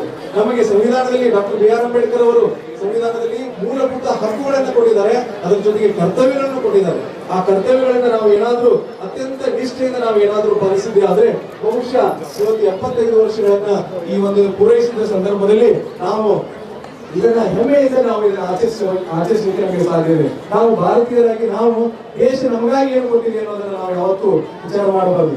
ದೇಶಕ್ಕಾಗಿ ನಾವೇನ್ ಮಾಡ್ತಾ ಇದ್ವಿ, ದೇಶದ ಸೇವೆಗಾಗಿ ನಾವೇನ್ ಮಾಡ್ತಾ ಇದ್ವಿ. ದೇಶ ಸೇವೆ ಅಂದ್ರೆ ಬರೀ ಸೈನಿಕರಾಗಿ ಸೇರುವುದಲ್ಲ, ಅವರಂತೂ ಅತ್ಯಂತ ನಿಷ್ಠೆಯಿಂದ ಆ ಕೆಲಸವನ್ನು ಮಾಡೇ ಮಾಡ್ತಾ ಇದ್ದಾರೆ. ದೇಶದ ಒಳಗಿದ್ದುಕೊಂಡೇ ದೇಶಕ್ಕಾಗಿ ಸೇವೆ ಅಂತ ಮಾಡುವಂತ ಕೆಲಸ ನಾವು ಮಾಡಬೇಕು. ನಾವೆಲ್ಲರೂ ಅಂತ ಒಂದು ಕಟಿಬದ್ಧರಾಗಿ ನಾವು ಬೇರೆ ಬೇರೆ ಎಲ್ಲಾ ಕ್ಷೇತ್ರಗಳಲ್ಲಿ ಇವತ್ತು ಸಾಧನೆಯನ್ನು ಮಾಡಬೇಕಾಗಿದೆ. ವಿಶೇಷವಾಗಿ ಅದು ಕ್ರೀಡೆ ಇರ್ಬೋದು, ವಿಜ್ಞಾನ ಇರ್ಬೋದು, ಸಂಶೋಧನೆ ಜನರಿಗೆ ನಾವು ಹೆಚ್ಚು ಹೆಚ್ಚು ಜನರನ್ನ ಇದರಲ್ಲಿ ಪ್ರೇರೇಪಿಸಬೇಕಾಗಿದೆ. ಅವರು ಹೆಚ್ಚು ಕೆಲಸಗಳನ್ನ ಮಾಡುವ ಮೂಲಕ ನಮ್ಮ ನಾಡನ್ನ ಕಟ್ಟಬೇಕು, ಆ ನಾಡಿನ ಮೂಲಕ ದೇಶವನ್ನು ಕಟ್ಟುವ ಆ ಕೆಲಸವನ್ನು ನಾವೆಲ್ಲರೂ ಸೇರಿ ಇದನ್ನು ಮಾಡಬೇಕು. ಇದಕ್ಕೆ ಯಾವಾಗಲೂ ನಮ್ಮ ಜನಪ್ರತಿನಿಧಿಗಳು ಬಹಳ ಬೆಂಬಲವಾಗಿರುವುದನ್ನು ನಾನು ಗಮನಿಸಿದ್ದೀನಿ. ವಿಶೇಷವಾಗಿ ನಾನು ಚಿಕ್ಕೋಡಿ ಬಗ್ಗೆ ಒಂದು ಹೇಳಬೇಕು. ಚಿಕ್ಕೋಡಿ ಉಪವಿಭಾಗದಲ್ಲಿ ನಮ್ಮೆಲ್ಲ MP ಅವರಾಗಿರ್ಬೋದು, MLA ಅವರಾಗಿರ್ಬೋದು, MLC ಅವರಿಗೆ ತುಂಬಾ ಹೆಮ್ಮೆ ಅನಿಸುತ್ತೆ. ಇವತ್ತು ಈ ಒಂದು ಸಾರ್ವಜನಿಕ ಧ್ವಜಾರೋಹಣದ ಅಮೃತ ಮಹೋತ್ಸವದ ಈ ಸ್ವಾತಂತ್ರ್ಯ ದಿನಾಚರಣೆ ಸಂದರ್ಭದಲ್ಲಿ ತಮಗೆಲ್ಲ ಒಂದು ಕೋರಿಕೆಯನ್ನ, ಒಂದು ಕಳಕಳಿಯ ಮನವಿಯನ್ನ ನಾನು ಹೇಳಲಿಕ್ಕೆ ಇಷ್ಟಪಡ್ತೀನಿ. ತಾವೆಲ್ಲರೂ ಧ್ವಜ ಗೌರವವನ್ನು ಮಾಡಿದಿರಿ, ಮನೆ ಮನೆಗೆ ತಿರಂಗ ಮಾಡಿದಿರಿ, ಮನೆ ಮನೆಗೆ ಎಲ್ಲ ತಿರಂಗ ಯಾತ್ರೆಯನ್ನ ಮಾಡಿದಿರಿ. ಇನ್ನು ನಮ್ಮ ಜವಾಬ್ದಾರಿ ಹೆಚ್ಚಿದೆ. ನಮ್ಮ ರಾಜ್ಯದಲ್ಲಿ ಸುಮಾರು 1 ಕೋಟಿಗೆ ಹೆಚ್ಚು ನಾವು ಏನಂದ್ರೆ ಧ್ವಜಗಳನ್ನ ಹಾರಿಸಿದೀವಿ. ನಮ್ಮ ಉಪವಿಭಾಗಕ್ಕೆ ಸಂಬಂಧಪಟ್ಟಂತೆ ಒಂದು ಸುಮಾರು 2.5 ಲಕ್ಷದಿಂದ 3 ಲಕ್ಷದಷ್ಟು ಇದು ನಮ್ಮ ಅಂಕಿಅಂಶ. ದೇಶಾಭಿಮಾನವನ್ನು ಅವರು ವೈಯಕ್ತಿಕವಾಗಿ ಮಾಡಿದ್ದೆಲ್ಲ ನೋಡಿದ್ರೆ 3 ರಿಂದ 6 ಲಕ್ಷದಷ್ಟು ಪ್ರತಿ ಮನೆ ಮನೆಗೂ ಧ್ವಜವನ್ನು ಹಾರಿಸಿದ್ದಾರೆ. ಇವತ್ತು ನಮ್ಮ ಕರ್ತವ್ಯ ಇದೆ. ಇವತ್ತು ಆ ಒಂದು ಹರ್ ಘರ್ ತಿರಂಗ ಕಾರ್ಯಕ್ರಮವನ್ನ ದೇಶದ ಸರ್ಕಾರದ ಆದೇಶದ ಪ್ರಕಾರ ಇವತ್ತು ಸಾಯಂಕಾಲ ನಾವು ಧ್ವಜವನ್ನ ಇಳಿಸುವ ಮೂಲಕ ಅದಕ್ಕೆ ಗೌರವವನ್ನ ಸಮರ್ಪಣೆ ಮಾಡಬೇಕಾಗತ್ತೆ. ಆವಾಗ ನಾನು ಒಂದು ಕಿವಿ ಮಾತನ್ನ ಹೇಳಲಿಕ್ಕೆ ಇಷ್ಟಪಡ್ತೀನಿ. ನೀವೆಲ್ಲ ಹೊಸ ಬಟ್ಟೆ ತಂದಾಗ ಹೆಂಗೆ ಹೊಸ ಬಟ್ಟೆಯನ್ನು ಹಾಕೊಂಡು ಸಾಯಂಕಾಲ ತೆಗೆದು ಮತ್ತೆ ಸಿಸ್ಟಮೆಟಿಕ್ ಆಗಿ ಇಡ್ತಿರಲ್ಲ, ಆ ತರ ಈ ರಾಷ್ಟ್ರ ಧ್ವಜವನ್ನ ಅದು ಯಾವುದೇ ಮಾದರಿಯ ರಾಷ್ಟ್ರ ಧ್ವಜವಿರಲಿ ಅದನ್ನ ಇವತ್ತು ಸಾಯಂಕಾಲ ಕಡ್ಡಾಯವಾಗಿ ಅದನ್ನ ಅತ್ಯಂತ ಗೌರವಯುತವಾಗಿ ತೆಗೆದು ಅದನ್ನ ಫೋಲ್ಡ್ ಮಾಡಿ ತಮ್ಮ ಹತ್ರ ಇಟ್ಕೊಡ್ರಿ. ನಮ್ಮ ಸ್ಥಳೀಯಾಡಳಿತ ಸಂಸ್ಥೆಗಳಂತ ಪುರಸಭೆ ಆಗಿರ್ಬೋದು, ಪಟ್ಟಣ ಪಂಚಾಯಿತಿ ಆಗಿರ್ಬೋದು, ಗ್ರಾಮ ಪಂಚಾಯಿತಿ ಆಗಿರ್ಬೋದು, ಅದನ್ನ ವಾಪಸ್ ಕಲೆಕ್ಟ್ ಮಾಡ್ಕೋತಾರೆ. ಕಲೆಕ್ಟ್ ಮಾಡ್ಕೋರ್ಗು ಅದನ್ನ ಅತ್ಯಂತ ಗೌರವಯುತವಾಗಿ ಇಟ್ಕೊಳ್ಬೇಕು. ಯಾಕಂದ್ರೆ ನಾವು ಈ ಹರ್ ಘರ್ ತಿರಂಗ, ಮನೆ ಮನೆಗೆ ತ್ರಿವರ್ಣ ಧ್ವಜ ಇದನ್ನೆಲ್ಲ ಮಾಡಿದ ಮೇಲೆ ಎಲ್ಲೋ ಒಂದು ಕಡೆ ರಾಷ್ಟ್ರ ಧ್ವಜ ಎಲ್ಲೋ ರಸ್ತೆ ಮೇಲೆ ಬಿದ್ದದ್ದು ಏನಾದ್ರು ಕಂಡ್ರೆ ನಾವು ಇಷ್ಟು ಒಂದು ವೈಭವಿತವಾಗಿ ಮಾಡಿದಂತಹ ಕೆಲಸ ಅದು ಅದು ಬಹಳ ವ್ಯರ್ಥ ಆಗುತ್ತೆ ಅಂತಕ್ಕಂಥ ಭಾವನೆಯನ್ನು ನಾನು ಈ ಸಂದರ್ಭದಲ್ಲಿ ವ್ಯಕ್ತಪಡಿಸ್ತಾ ಇದ್ದೀನಿ. ಒಟ್ಟಾರೆಯಾಗಿ ನಾವು ಈ ಸಂದರ್ಭದಲ್ಲಿ ದೇಶ ಕಟ್ಟುವಂತಹ ಒಂದು ಕೆಲಸವನ್ನು ಮಾಡಬೇಕಾಗಿದೆ. ಈ 75 ವರ್ಷಗಳ ಈ ಒಂದು ಅಮೃತ ಮಹೋತ್ಸವದ ಈ ಸಂದರ್ಭದಲ್ಲಿ ನಾನು ಒಂದು ಮಾತನ್ನ ತಮಗೆ ಹೇಳಲಿಕ್ಕೆ ಇಷ್ಟಪಡ್ತೀನಿ. ಏನಂದ್ರೆ 75 ವರ್ಷಗಳ ಈ ಆಚರಣೆ ಸಂದರ್ಭದಲ್ಲಿ ಒಂದು 25 ಸಂಕಲ್ಪಗಳನ್ನ ಮಾಡೋಣ ಅಂತಕ್ಕಂಥ ಮಾತನ್ನ ಹೇಳಲಿಕ್ಕೆ ಇಷ್ಟಪಡ್ತೀನಿ. ಏನ ಒಂದು 25 ಸಂಕಲ್ಪ ಅಂದ್ರೆ ನಾವು ಕಡ್ಡಾಯವಾಗಿ ಎಲ್ಲರೂ ಕೂಡ ಏನಂದ್ರೆ ಈ ಪ್ಲಾಸ್ಟಿಕ್ ಅನ್ನ ಉಪಯೋಗಿಸೋದನ್ನ ನಿಲ್ಲಿಸಿ ಬಿಡೋಣ. ಪ್ಲಾಸ್ಟಿಕ್ ದಿಂದ ಅದು ಪರಿಸರ ನಾಶನ ಆಗ್ತದೆ, ಮತ್ತೆ ನಮಗೆ ಮಾರಕನೂ ಹೌದು. ಹಾಗಾಗಿ ಅದನ್ನ ಉಪಯೋಗಿಸೋದನ್ನ ನಾವಾಗೇನೆ ಬಿಟ್ಟು ಬಿಡೋಣ ಅಂತಂದು. ಮತ್ತೆ ಪ್ರತಿಯೊಬ್ಬರು ಇಲ್ಲಿ ನೋಡಿ ಸುಮಾರು ಸಹಸ್ರ ಸಂಖ್ಯೆಯಲ್ಲಿ ಎಲ್ಲರೂ ಭಾಗವಹಿಸಿದ್ರಿ. ಇದರ ಜೊತೆಗೆ ಮನೆ ಮನೆಗೆ ಒಂದು ತಿರಂಗ ಹೇಗಿದೆ ಹಾಗೆ ಮನೆ ಮನೆಗೆ ಒಂದು ಸಸಿ ಇರಲಿ, ಒಂದು ಗಿಡ ಇರಲಿ. ಹಾಗಾಗಿ ಅರಣ್ಯೀಕರಣವನ್ನು ಮಾಡೋಣ ಮತ್ತು ನೀರಿನ ಮೂಲಗಳನ್ನ ಸಂರಕ್ಷಿಸೋಣ. ನೀರು ಬಹಳ ಅಮೂಲ್ಯವಾದಂತಹ ನೀರು. ಅದು ಈ ಸಂದರ್ಭದಲ್ಲಿ ನಾವು ಒಂದು ಸಂಕಲ್ಪವನ್ನು ಮಾಡಬೇಕು. ಅದನ್ನ ಅತ್ಯಂತ ಮಳೆ ನೀರು ಕೊಯ್ಲು ಆಗಿರ್ಬೋದು, ಬೇರೆ ಬೇರೆ ವಿಧಾನಗಳ ಮೂಲಕ ನೀರನ್ನು ನಾವು ಸಂರಕ್ಷಿಸಿ ಮತ್ತೆ ಮುಂದಿನ ಭವಿಷ್ಯಕ್ಕೆ ನಾವು ನೀರು ಕೊಡ್ಬೇಕಾಯ್ತು. ನಿಮ್ಗೇನು ಅನಿಸ್ತದೆ, ಹೊಳೆ ಬರ್ತಾ ಇದೆ, ಸಿಕ್ಕಾಪಟ್ಟೆ ಫ್ಲಡ್ ಬರ್ತಾ ಇದೆ, ನಮಗೆ ನೀರಿನ ಕೊರತೆ ಇದೆ ಅಂತ ಅನಿಸ್ಬೋದು ನಿಮಗೆ. ಆದ್ರೆ ನಿಜವಾಗಿಯೂ ಇಡೀ ಭೂಮಂಡಲದಲ್ಲಿ ಇರ್ತಕ್ಕಂಥ ನೀರಿನಲ್ಲಿ ಕುಡಿಯಲು ಯೋಗ್ಯ ಇರತಕ್ಕಂಥ ನೀರು ಕೇವಲ 1% ಅದ. ಅದನ್ನು ಉಳಿಸ್ಕೊಂಡು ಹೋಗುವಂತ ಕೆಲಸ ಇದೆ. ಮತ್ತು ಸರ್ಕಾರದ ಜಾಗಗಳನ್ನು ಉಳಿಸೋಣ. ಆಮೇಲೆ ವಿಶೇಷವಾಗಿ ಎಕೋ ಫ್ರೆಂಡ್ಲಿ, ಪರಿಸರ ಪ್ರೇಮಿಯಾಗಿ ಬದುಕಲಿಕ್ಕೆ ನಾವು ನೋಡೋಣ. ಸಾಧ್ಯವಾದಷ್ಟು ಸೈಕಲ್ ಬಳಕೆ ಅಥವಾ ಇಂಧನ ಮಿತವ್ಯಯ ಬರ್ತಕ್ಕಂಥ ಈಗಂತೂ ಎಲೆಕ್ಟ್ರಾನಿಕ್ಸ್ ಸ್ಕೂಟರ್ಸ್, ಕಾರ್ಸ್ ಎಲ್ಲ ಬಂದವು. ಅಂತವುಗಳಿಗೆ ಹೆಚ್ಚು ನಾವು ಇದನ್ನ ಮಾಡೋಣ ಅಂತ ಹೇಳ್ತಾ, ಇದರ ಜೊತೆಗೆ ನಮ್ಮ ಭಾಷೆ, ನಮ್ಮ ನೆಲ, ನಮ್ಮ ಜಲ, ಕನ್ನಡ ಭಾಷೆಯನ್ನು ಹೆಚ್ಚು ಹೆಚ್ಚು ಮಾತಾಡೋಣ, ಕನ್ನಡ ಭಾಷೆಯನ್ನು ಹೆಚ್ಚು ಹೆಚ್ಚು ಉಳಿಸೋಣ, ಅದನ್ನ ಬೆಳೆಸೋಣ ಅಂತ ಹೇಳ್ತೀನಿ. ಮತ್ತು ನಮ್ಮ ಸಂಸ್ಕೃತಿ ಏನಿದೆ, ಕನ್ನಡ ಸಂಸ್ಕೃತಿ ಆಗಿರೋದು, ಭಾರತಾಂಬೆಯ ಸಂಸ್ಕೃತಿ ಆಗಿರೋದು, ಆ ಭಾರತೀಯ ಸಂಸ್ಕೃತಿಯನ್ನ ಅದನ್ನೇ ಆಚರಣೆ ಮಾಡ್ಕೊಂಡು ಹೋಗೋಣ. ವಿಶೇಷವಾಗಿ ಇಲ್ಲಿ ಬಹಳಷ್ಟು ಜನ ಮುದ್ದು ವಿದ್ಯಾರ್ಥಿಗಳು, ಮಕ್ಕಳಿದ್ದಾರೆ. ತಾವೆಲ್ಲರೂ ಗುರು ಹಿರಿಯರಿಗೆ ಗೌರವ ಕೊಡುವುದನ್ನು ಕಲಿಯಿರಿ, ತಂದೆ ತಾಯಿಯರಿಗೆ ಗೌರವವನ್ನು ಕೊಡುವುದನ್ನು ಕಲಿಯಿರಿ. ಈ ಒಂದು ಸಂಕಲ್ಪವನ್ನ ಇವತ್ತು ಮಾಡೋಣ ಅಂತ ಹೇಳ್ತೀವಿ. ಮತ್ತು ಇಡೀ ದೇಶವನ್ನ ಕಟ್ಟಲಿಕ್ಕೆ ಶಿಕ್ಷಣ ಅನ್ನೋದು ಬಹಳ ಮುಖ್ಯ. ಆ ಶಿಕ್ಷಣವೇ ಮೂಲ ಮಂತ್ರ ಅಂತ ನಾವು ಕರಿತೀವಿ. ಆ ಶಿಕ್ಷಣಕ್ಕೆ ಇಲ್ಲಿ ಬಹಳಷ್ಟು ಜನ ಶಿಕ್ಷಕಿಯರು ಇಲ್ಲಿ ಭಾಗವಹಿಸಿದಿರಿ. ನಿಮ್ಮಿಂದ ದೇಶವನ್ನು ಕಟ್ಟಲಿಕ್ಕೆ ಸಾಧ್ಯ ಇದೆ. ನಿಮ್ಮ ನಡೆ ನುಡಿ, ನಿಮ್ಮ ಆಚಾರ ವಿಚಾರ, ನಿಮ್ಮ ಬೋಧನಾ ವಿಧಾನ ಈ ರಾಷ್ಟ್ರ ನಿರ್ಮಾಣಕ್ಕೆ ಸಾಧ್ಯ ಆಗುತ್ತೆ. ಹಾಗಾಗಿ ಒಳ್ಳೆಯ ಶಿಕ್ಷಣವನ್ನ ಕೊಡುವಂತ ಕೆಲಸ ಆಗ್ಲಿ. ಅದು ಅಂಕ ಆಧಾರಿತ, ಬರೀ ಮಾರ್ಕ್ಸ್ ಬೇಸ್ಡ್ ಶಿಕ್ಷಣ ಆಗಿರಬಾರ್ದು. ಮೌಲ್ಯ, ವ್ಯಾಲ್ಯೂಸ್ ಬೇಸ್ಡ್ ಎಜುಕೇಶನ್ ಕೊಡುವಂತ ಒಂದು ಕೆಲಸ ಆಗ್ಲಿ. ಬರೀ ಎಜುಕೇಶನ್ ಅಂದ್ರೆ ಮಾರ್ಕ್ಸು ಅಂತ ಆಗ್ತಾ ಇದೆ. ಅದ್ರ ಜೊತೆಗೆ ಕ್ರೀಡೆ, ಬೇರೆ ಬೇರೆ ಮನರಂಜನಾ ಕಾರ್ಯಕ್ರಮ ಇವುಗಳಲ್ಲಿ ಕೂಡ ಭಾಗವಹಿಸಿ ಹೆಚ್ಚಿನ ಕೆಲಸವನ್ನು ಮಾಡಲಿ ಅಂತಕ್ಕಂಥ ಒಂದು ನಾನು ಈ ಸಂದರ್ಭದಲ್ಲಿ ಕೇಳ್ತಾ, ವಿಶೇಷವಾಗಿ ಕೃಷಿಕರು, ನಾವೆಲ್ಲರೂ ಕೃಷಿಕರ ಮಕ್ಕಳಿದ್ದೀವಿ, ಎಲ್ಲ ಜನಪ್ರತಿನಿಧಿಗಳು ಕೂಡ ಕೃಷಿಕರಿದ್ದಾರೆ. ರಾಸಾಯನಿಕ ಮುಕ್ತ ಸಾವಯವ ಕೃಷಿಗೆ ನಾವೆಲ್ಲ ಹೋಗಿ ದೇಶ ಕಟ್ಟುವ ಕೆಲಸವನ್ನ ಇವತ್ತು ಸಂಕಲ್ಪ ಮಾಡೋಣ ಅಂತ ಹೇಳ್ತಾ, ವಿವಿಧ ವೃತ್ತಿಪರರಿದ್ದೀರಿ, ವಕೀಲರಿದ್ದೀರಿ, ವೈದ್ಯರಿದ್ದೀರಿ, ಬೇರೆ ಬೇರೆ ಇಲಾಖೆಯಲ್ಲಿ ಕೆಲಸ ಮಾಡ್ತಾ ಇದ್ದೀರಿ, ಎಷ್ಟೋ ವೃತ್ತಿಗಳಲ್ಲಿ ತಾವು ಇಂಜಿನಿಯರ್ಸ್ ಇರ್ಬೋದು, ಏನೇನೇ ಇರ್ಬೋದು. ಆದ್ರೆ ಒಂದು ಮಾನವೀಯ ಮೌಲ್ಯ ಇರತಕ್ಕಂಥ ಯಾವ್ದು ಇಲ್ಲದೇ ಇರತಕ್ಕಂಥ ವೃತ್ತಿಪರತೆ ಅದು ನಮಗೆ ಯಾವುದೇ ರೀತಿ ಒಂದು ಶೋಭಾಯಮಾನ ತರುವುದಿಲ್ಲ. ಹಾಗಾಗಿ ಆ ಒಂದು ಮಾನವೀಯತೆಯನ್ನು ನಾವು ಬೆಳೆಸಿಕೊಳ್ಳೋಣ ಅಂತ ಹೇಳ್ತಾ, ವಿಶೇಷವಾಗಿ ಸ್ವಚ್ಛತೆ, ವೈಯಕ್ತಿಕ ಸ್ವಚ್ಛತೆ, ಕೌಟುಂಬಿಕ ಸ್ವಚ್ಛತೆ ಮತ್ತು ನಗರ ಸ್ವಚ್ಛತೆ, ನಮ್ಮ ಪಟ್ಟಣ ಸ್ವಚ್ಛತೆ, ಗ್ರಾಮ ಪಂಚಾಯತ್ ಸ್ವಚ್ಛತೆ, ಈ ಮೂಲಕ ನಾವು ಇದನ್ನೆಲ್ಲ ಮಾಡಿದ್ರೆ ಇಡೀ ಊರು ಸ್ವಚ್ಛ ಆಗ್ತದ, ಜಿಲ್ಲೆ ಸ್ವಚ್ಛ ಆಗ್ತದ. ಆ ಮೂಲಕ ನಾವು ದೇಶವನ್ನ ಸ್ವಚ್ಛವಾಗಿಡ್ಬೋದು, ಶಿಸ್ತುಬದ್ಧವಾಗಿ ಜೀವನವನ್ನ ನಡೆಸಬಹುದು. ನಾವೆಲ್ಲ ಶ್ರಮ ಪಟ್ಟು ಜೀವನವನ್ನ ನಡೆಸಿದ್ದೇ ಆದ್ರೆ ಭ್ರಾತೃತ್ವ ಮತ್ತು ಭಾವೈಕ್ಯತೆಯಿಂದ ದೇಶದ ಅಭಿವೃದ್ಧಿಯ ಕಡೆಗೆ ನಾವೆಲ್ಲರೂ ಒಂದಾಗಿ ನಾವೇನಾದ್ರೂ ಕೆಲಸ ಮಾಡ್ತಾ ಹೋದ್ರೆ ಈ ಸಮಯ ಪಾಲನೆಯನ್ನ ಬೆಳೆಸ್ಕೊಂಡು ನಾವು ಒಳ್ಳೆಯ ರೀತಿಯಿಂದ ಏನಾದ್ರೂ ಒಂದು ಸಂಕಲ್ಪವನ್ನು ಮಾಡಿ ಈ ಒಂದು ಅಮೃತ ಮಹೋತ್ಸವವನ್ನ ಚೆನ್ನಾಗಿ ಆಚರಣೆ ಮಾಡೋದು ಅಷ್ಟೇ ಅಲ್ಲ, ಇದನ್ನ ವರ್ಷಾನು ಕಾಲ ನಾವು ಒಳ್ಳೆಯ ರೀತಿಯಿಂದ ಕೆಲಸ ಮಾಡಿ ದೇಶಕ್ಕೆ ಮತ್ತು ನಾಡಿಗೆ ಮತ್ತೊಮ್ಮೆ ಹೆಮ್ಮೆ ತರುವಂತ ಕೆಲಸವನ್ನ ಮಾಡೋಣ ಅಂತಕ್ಕಂತ ಹೇಳ್ತಾ, ಇವತ್ತು ವೇದಿಕೆ ಮೇಲೆ ನನಗೆ ಈ ಒಂದು ಸಂದೇಶವನ್ನ ಹೇಳಲಿಕ್ಕೆ ಅವಕಾಶ ಮಾಡಿಕೊಂಡಂತ ಎಲ್ಲಾ ಗಣ್ಯ ಮಾನ್ಯ ಸಂಸದರಿಗೂ, ಮಾನ್ಯ ವಿಧಾನಸಭೆ ಸದಸ್ಯರಿಗೂ, ವಿಧಾನ ಪರಿಷತ್ ಸದಸ್ಯರಿಗೂ, ಮಾಜಿ ವಿಧಾನ ಪರಿಷತ್ ಸದಸ್ಯರಿಗೂ ಹಾಗೂ ನಮ್ಮ ಎಲ್ಲ ಗೌರವಾನ್ವಿತ ಜನಪ್ರತಿನಿಧಿಗಳು, ಸೈನಿಕರಿಗೂ ಮತ್ತು ಎಲ್ಲ ಅತಿಥಿ ಅಭ್ಯಾಗತರಿಗೂ, ವಿದ್ಯಾರ್ಥಿಗಳಿಗೂ, ವಿಶೇಷವಾಗಿ ಪರೇಡ್ ನಲ್ಲಿ ಭಾಗವಹಿಸಿದಂತಹ ಎಲ್ಲಾ ವಿದ್ಯಾರ್ಥಿನಿಯರು ಅತ್ಯಂತ ಹೆಮ್ಮೆಯಿಂದ ತಾವು ಈ ಕಾರ್ಯಕ್ರಮದಲ್ಲಿ ಭಾಗವಹಿಸಿದ್ರಿ. ಈ ಸಾರ್ವಜನಿಕ ಧ್ವಜಾರೋಹಣ ಸಂದರ್ಭದಲ್ಲಿ ಭಾಗವಹಿಸಿರ್ತಕ್ಕಂಥ ಪ್ರತಿಯೊಬ್ಬರಿಗೂ, ವಿಶೇಷವಾಗಿ ಮಾಧ್ಯಮ ಮಿತ್ರರಿಗೂ ಮತ್ತು ಎಲ್ಲ ಸಾರ್ವಜನಿಕರು ಮಗದೊಮ್ಮೆ ಸ್ವಾತಂತ್ರ್ಯೋತ್ಸವದ ಅಮೃತ ಮಹೋತ್ಸವದ ಶುಭಾಶಯಗಳನ್ನ ಹೇಳ್ತಾ ನನ್ನ ಮಾತನ್ನು ಮುಗಿಸ್ತೀನಿ. ಬೋಲೋ ಭಾರತ್ ಮಾತಾ ಕಿ ವಂದೇ ವಂದೇ. ಪರಿಸರ ಸಂರಕ್ಷಣೆಯ ಕುರಿತು ಅತ್ಯಂತ ಮನೋಜ್ಞವಾಗಿ ಮಾತನಾಡಿದಂತಹ ಎಸಿ ಸಾಹೇಬರಿಗೆ ಧನ್ಯವಾದಗಳು. ಸಬ್ ಇನ್ಸ್ಪೆಕ್ಟರ್ ಇವರು ಉಪವಿಭಾಗಾಧಿಕಾರಿಗಳ ಅನುಮತಿಯನ್ನ ಪಡೆದು ತುಕಡಿಗಳ ವಿಸರ್ಜನೆಯನ್ನ ಮಾಡುತ್ತಿದ್ದಾರೆ.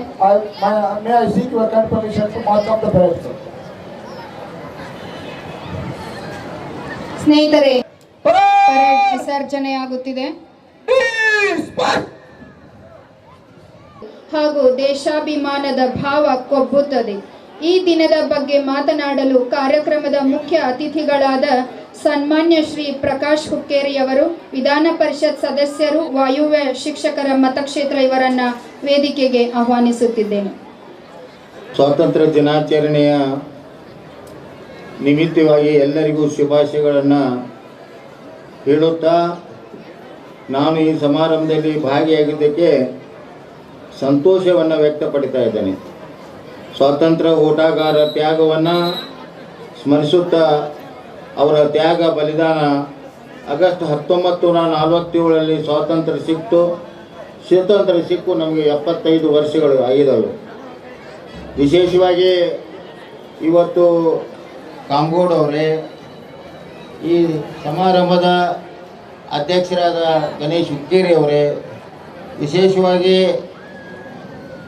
ಮಾಜಿ ವಿಧಾನ ಪರಿಷತ್ ಸದಸ್ಯರು, ಮುಖ್ಯ ಸಚೇತಕರಾದ ಮಾಂತೇಶಣ್ಣ ಕವಟಿಮಠ ಅವರೇ, ಪುರಸಭೆ ಅಧ್ಯಕ್ಷರೇ, ವೇದಿಕೆ ಮೇಲೆ ಆಚರಣೆಯಾದ ಎಲ್ಲ ಗಣ್ಯಮಾನ್ಯರೇ,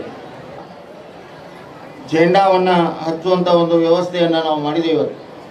ಇವತ್ತು ನೀವು ಬಲಗಡೆ ನೋಡಬೇಕಾದ್ರೆ, ಇವತ್ತು ಬಲಗಡೆ ನೋಡಿದ್ರೆ ನಮ್ಮಲ್ಲಿ ಎಲ್ಲ ಸಮಾಜದ ವರ್ಗದವರು ಮತ್ತು ಎಲ್ಲ ಸಮಾಜದ ವಿದ್ಯಾರ್ಥಿನಿಯರು ವೇದಿಕೆ ಮೇಲೆ ಇದ್ದಾರೆ. ಇದರೆಲ್ಲ ಇದು ಬಹಳ ಒಂದು ಸಂತೋಷದ ವಿಷಯ ಅಂತ ನಾವು ವ್ಯಕ್ತಿತ್ವ ತಿಳ್ಕೊಂಡಿದ್ದೇವೆ. ನಾವಿಂದ ನೋಡ್ತಾ ಇದ್ದೀವಿ. ಯಾಕಂದ್ರೆ ನಮ್ಮಲ್ಲಿ ಯಾವುದು ಜಾತಿ ಭೇದ ಇಲ್ಲ. ನಮ್ಮ ಈ ಕಡೆ ಅಥವಾ ವಿಶೇಷವಾಗಿ ಬೆಳಗಾವಿ ಜಿಲ್ಲೆ ಆಗಲಿ, ಚಿಕ್ಕೋಡಿ ಜಿಲ್ಲೆ ತಾಲೂಕದಲ್ಲಿ ಆಗಲಿ, ಒಂದು ಇವತ್ತು ಮಕ್ಕಳು ಶಿಕ್ಷಣ ಕಲಿತಾ ಇದ್ದಾರಲ್ಲ, ಇವತ್ತು ಎಲ್ಲರೂ ಒಕ್ಕಟ್ಟಾಗಿ ಆ ವೇದಿಕೆ ಮೇಲೆ ಕೂತಿದ್ದಾರೆ. ಅದ ಪ್ರಕಾರ ನಾನು ಹಿಂದೂ ಕೂಡ ತಿರುಗಿ ನೋಡಿ ಎಲ್ಲ ಸಮಾಜದ ವರ್ಗದವರು ಇವತ್ತು ಸ್ವಾತಂತ್ರ್ಯ ದಿನಾಚರಣೆಯನ್ನು ಆಚರಣೆ ಮಾಡಲಿಕ್ಕೆ ಬಂದಿದ್ದಾರಲ್ಲ, ಅವ್ರಿಗೆ ವಿಶೇಷವಾದ ಅಭಿನಂದನೆಗಳನ್ನ ಸಲ್ಲಿಸ್ತಾ ಇದ್ದೀನಿ. ಈ ಪರಿಸ್ಥಿತಿ ತಾವು ಈಗಾಗಲೇ ವಿಚಾರವನ್ನು ವ್ಯಕ್ತ ಮಾಡಿದ್ದೀರಿ.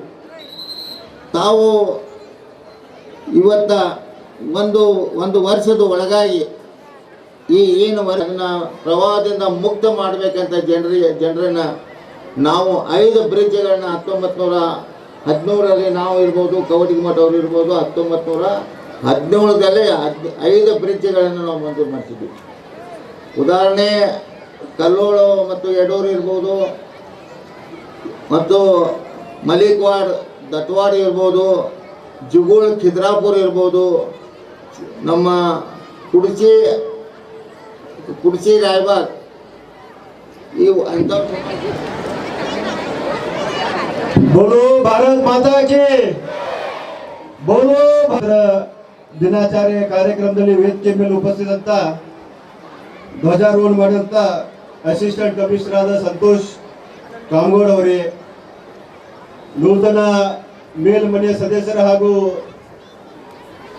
ಮಾಜಿ ಸಚಿವರಾದ ಹಿರಿಯರಾದ ಸನ್ಮಾನ್ಯ ಪ್ರಕಾಶ್ ಅಣ್ಣ ಹುಕ್ಕೇರಿ ಅವರೇ, ಮಾಜಿ ಮೇಲ್ಮನೆಯ ಸದಸ್ಯರಾದ ಮಹಂತೇಶ್ ಕೌಡ್ಗಿಮಠ ಅವರೇ, ಮಿತ್ರರಾದ ಸಂಜು ಕಾಂಬ್ಳಿ ಅವರೇ, ಸಂಜು ಕೌಡ್ಗಿಮಠ ಅವರೇ, ವೇದಿಕೆ ಮೇಲೆ ಉಪಸ್ಥಿತ ಎಲ್ಲ ಮುನ್ಸಿಪಾಲಿಟಿ ಎಲ್ಲ ಗೌರವಿತ ಸದಸ್ಯರೇ, ಬೇರೆ ಬೇರೆ ಗ್ರಾಮದಿಂದ ಬಂದಂತ ಎಲ್ಲ ಚುನಾಯಿತ ಪ್ರತಿನಿಧಿ ಅವರೇ, ತಾಲೂಕಾ ಮಟ್ಟದ ಎಲ್ಲ ಅಧಿಕಾರಿ ಮಿತ್ರರೇ, ಇಲ್ಲಿ ಸೇರಿದಂತ ವಿದ್ಯಾರ್ಥಿ ಹಾಗೂ ಮಾಧ್ಯಮದ ಸ್ನೇಹಿತರೆ ಎಲ್ಲರೂ ಭಾಗಿಯಾಗಿ 75 ವರ್ಷ ಸ್ವಾತಂತ್ರ್ಯ ಪಡೆದ ಮೇಲೆ ಈ ಅಮೃತ್ ಮಹೋತ್ಸವ ಕಾರ್ಯಕ್ರಮದಲ್ಲಿ ನಮ್ಮೆಲ್ಲರಿಗೂ ಈ ವೇದಿಕೆ ಪರವಾಗಿ ಇವತ್ತೆಲ್ಲ ಕುಂತಂತ ಎಲ್ಲ ಸೈನಿಕರು, ಬೇರೆ ಬೇರೆ ಗ್ರಾಮದಿಂದ ಬೇರೆ ಬೇರೆ ಊರಿನಿಂದ ಬಂದಂತ ಮಾಜಿ ಸೈನಿಕರು ಕೂಡ ತಮ್ಮೆಲ್ಲರಿಗೂ ಪರವಾಗಿ ನಾ ಅಭಿನಂದನೆಗಳು ಸಲ್ಲಿಸುತ್ತೇನೆ. ಈ ಸ್ವಾತಂತ್ರ್ಯ ಪಡಿಬೇಕಾದ್ರೆ ನಮ್ಮ ದೇಶದ ಹೋರಾಟಿ ಇವತ್ತ ಸಾಕಷ್ಟು ಯೋಧರಾಗ್ಲಿ, ಇವತ್ತ ದೇಶಕ್ಕೆ ಬಲಿದಾನ ಕೊಟ್ಟಂತ ಪ್ರತಿಯೊಬ್ಬರಿಗೂ ನಾವು ನೆನೆಸುತ್ತಾ, ಇವತ್ತ ಡಾಕ್ಟರ್ ಬಾಬಾ ಸಾಹೇಬ್ ಅಂಬೇಡ್ಕರ್ ಅವರು ಸಂವಿಧಾನ ಶಿಲ್ಪಿ, ಇವತ್ತ ಸಂವಿಧಾನ ಬರೆದ ಮೇಲೆ ಇವತ್ತ ವೇದಿಕೆ ಮೇಲಾಗಲಿ ಮತ್ತು ವೇದಿಕೆ ಮುಂದಾಗಲಿ ಸನ್ಮಾನ್ಯ ಪ್ರಕಾಶ್ ಅಣ್ಣ ಹುಕ್ಕೇರಿ ಅವರು ಹೇಳಿದ್ರು, ಎಲ್ಲ ಸಮಾಜದವರಾಗಲಿ ಯುವಕರಾಗಲಿ ಇವತ್ತ ಪ್ರತಿಯೊಬ್ಬರು ಪ್ರತಿನಿಧಿ ಇವತ್ತ ವೇದಿಕೆ ಮೇಲೆ ಕುಣಿಸ್ಬೇಕಾದ್ರೆ ಇವತ್ತ ಬಾಬಾ ಸಾಹೇಬ್ ಅಂಬೇಡ್ಕರ್ ಅವರು ಈ ಸಂದರ್ಭದಲ್ಲಿ ನಾವು ಯಾವತ್ತೂ ನಡೆಸಬೇಕಾಗ್ತಿದೆ. ತಿರಂಗವನ್ನು ಪ್ರತಿಯೊಬ್ಬರು ಆಚರಿಸ್ತಾ ಇದ್ದರು. ಆ ನಿಟ್ಟಿನಲ್ಲಿ ನಾ ಈ ವೇದಿಕೆ ಮೂಲಕ ಹೇಳಿ ಬೆಳಿತೀನಿ, ಬರೀ ಘರ ತಿರಂಗ ಇಲ್ಲ, ಘರ ಪ್ರತಿಯೊಬ್ಬ ಯೋಧ ಆದ ಮುಂದಿನ ದಿನಮಾನದಲ್ಲಿ ದೇಶ ಕಟ್ಟಕ್ಕಾಗಲಿ ಮತ್ತು ದೇಶ ಸಂಘಗಳಲ್ಲಿ ಪ್ರತಿಯೊಬ್ಬರ ಮನೆಯಲ್ಲಿ ಒಬ್ಬ ಯೋಧ ಹಾಗೂ ಯುವಕ ಮುಂದೆ ಬಂದ ಈ ದೇಶವನ್ನು ಕಟ್ಟಬೇಕಂತ ಈ ಸಂದರ್ಭದಲ್ಲಿ ಹೇಳಿ, ಯಾವ ರೀತಿ ವಿಶೇಷವಾಗಿ 2ನೇ ಬಹುಮಾನ ಇಡೀ ರಾಜ್ಯದಲ್ಲಿ ಕೊಟ್ಟಿದಂದ್ರೆ ನಮ್ಮ ಎಕ್ಸಮ್ಮ ಆರೋಗ್ಯ ಕೇಂದ್ರ. ಯಾಕಂದ್ರೆ ಅದು ಕರೋನಾ ಆಗ್ಬೋದು, ಫ್ಲಡ್ ಸಂದರ್ಭದಲ್ಲಿ ಪ್ರತಿಯೊಬ್ಬರು ಇವತ್ತ ಅಧಿಕಾರಿಗಳ ಇವತ್ತ